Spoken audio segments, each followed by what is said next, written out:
and a big hi and welcome to my newbies. If you enjoy my content, please like and subscribe. Disclaimer: this video is for entertainment and educational purposes only. At no point is this video to promote violence. Let's get twisted. Was the father also to blame for the loss of their kids? Did he drive Galena into committing such an act? Drop your thoughts in the comments below.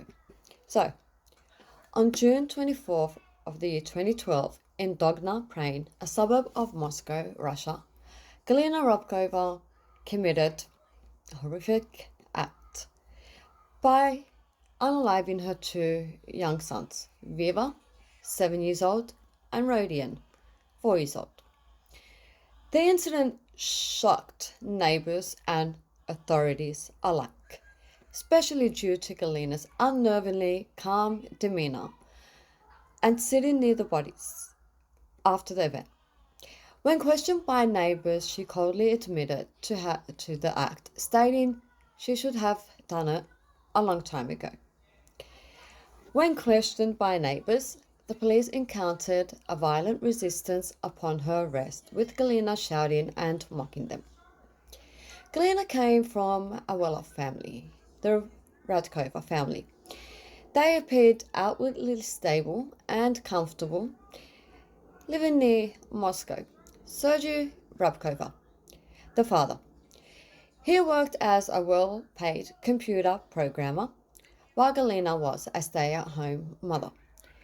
Their marriage was trouble from the start, marked by mutual accusations of violence, although violence was never directed at the children. Sergei described Galina's mothering as erratic, affectionate at times, but neglectful or absent at others. Galina had a history of mental health depression, including a psychiatric hospital near commitment in 2001 after attempting to unalive herself. Neighbors record Galina locking the children for hours in the apartment, and the apartment was in disarray, with exposed wires, bare floors, and scattered toys, reflecting family dysfunction. That's a list of the troubles. I wished I had looked into further, more important things. Galina's alcohol and dependency worsened over time, and Sergei often traveled for work, leaving Galina alone with the children. I mean, he knew her situation. So the events leading up to the tragedy. On June 9, Sergei left for a holiday alone, intending to bring the sons later, but Galina refused, citing the need to register Viva for school. Now, Viva has previously been rejected from school for not knowing how to read or write, so that was a problem. Sergei informed Galina that he wanted a divorce and planned to seek custody of the children. She was not happy about that. Galina's health deteriorated further. She claimed Sergei left her without money, although she received some money, financial aid from her mother and social services. Neighbors reported that, Galina expressing despair and helplessness, feeling abandoned with hungry children and no support in the days before. So then came unaliving the kids. Galina apparently experienced sleepless nights and dark thoughts. The incident took place in June 24th of the year 2012. Galina's attempt to unalive herself and her children by electrocution in the bathtub. But this failed due to blown fuses and faulty equipment. Realizing her plan was not working, she decided to unalive her sons first to ensure no one would care for them if she was unalived alone. She lured the boys to the 15th balcony of the floor balcony under the pretense of throwing paper aeroplanes. She threw Rodian over the balcony. Neighbors heard the impact and later saw the boy laying motionless. Then she threw Viva, 7 years old, who was screaming and begged for his life. Galena sat on the railing, contemplating unaliving herself, but was interrupted by a passerby and did not jump. So this guy was at the wrong place, the wrong time. She returned to her apartment and then went outside calmly. When confronted by the concierge and neighbors, she admitted to unaliving her children, stating they were angels who had flown into heaven. Paramedics came and pronounced the boys unalived at the scene. This didn't come to a surprise to anybody. It was finally time for Galena's fate and legal proceedings. Galena exhibited detachment and confusion during the trial. A criminal psychologist testified at Galena's act was driven by hatred for her husband and a desire for revenge, which tragically extended to her children. She attempted her end during the trial by drinking bleach, but sought medical help afterwards.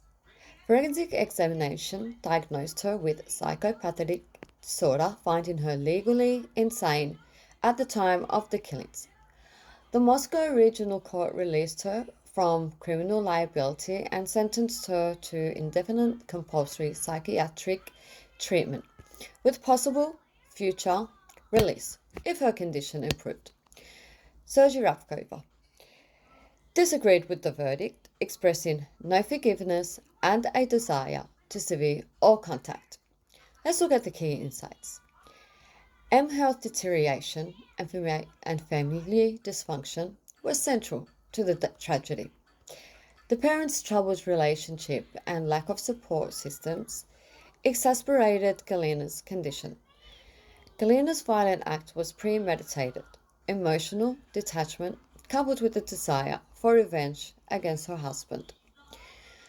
The legal system recognized her insanity, emphasizing by psychiatric intervention over punishment. The community was deeply traumatized by the event, with neighbors marking the names on the apartment wall during mourning. So, to make this short, I will give you brief event guidelines which took place. Dates and events. 2001. Galena nearly committed to psychiatric facility after suicide attempt. 2010. Incident where Galena allegedly tried to Sergei during apartment renovation. Then we go on to June 9th of 2012. Sergei leaves for holiday. Galena refuses to let her sons visit, citing school reasons. June 10, 2012. Viva birthday, Sergei does not call to congratulate. June 9, 2023. Galena experiences sleepless nights with dark thoughts. June 24. On 2012. Galena unalives her two sons by throwing them off the balcony and attempts to unalive herself.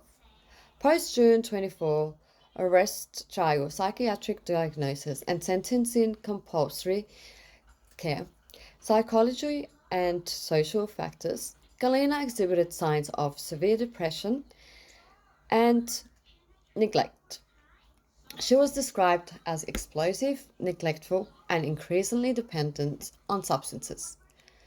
The relation breakdown and a lack of adequate health support contributed significantly. The tragedy underscores the importance of timely intervention in cases of family violence and mental illness.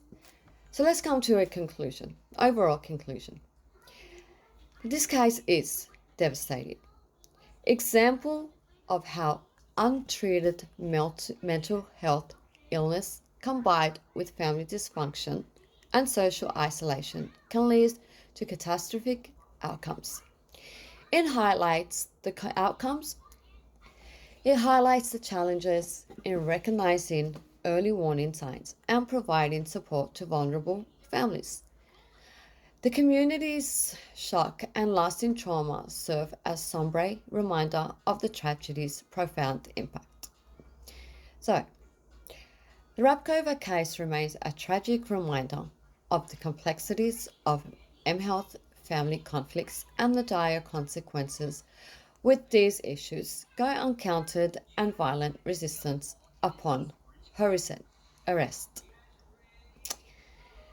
So, guys, if you need help or you know someone who needs help, please, it's a gain. It's not a loss, it's a gain for yourself and for others. Nothing wrong in gaining help, gaining your sanity. Bye, guys. I hope you can subscribe and drop in the comments below if you think Sergio was partially to blame for the loss of his kids. Bye, guys.